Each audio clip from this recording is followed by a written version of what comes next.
viewers, welcome to this week's episode of the Berkeley Beat.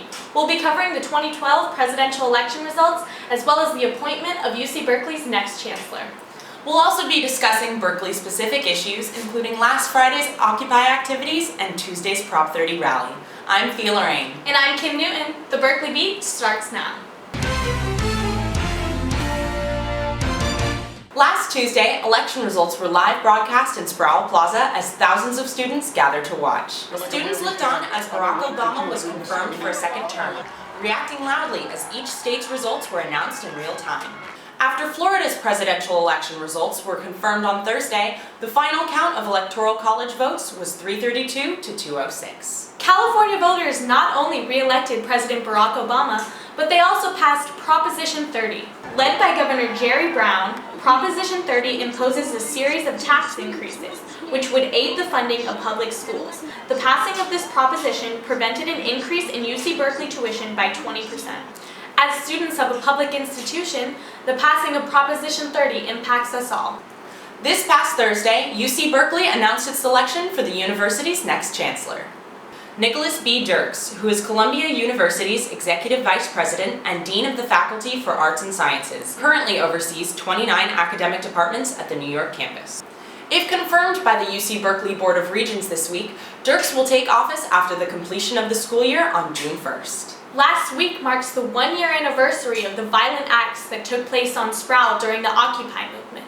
On Friday, in honor of this event, several protesters from last year pitched tents outside of Sproul Hall to occupy Berkeley once more. Every tent that goes up is a visual speech act that essentially shows everyone that this is a safe space for free speech to happen.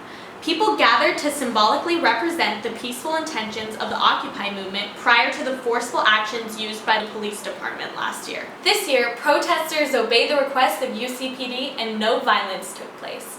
In other news, correspondent Jayden joins us to discuss the Transgender Leadership Summit. I'm here at the 7th Annual Transgender Leadership Conference, where speakers and audiences will discuss transgender rights.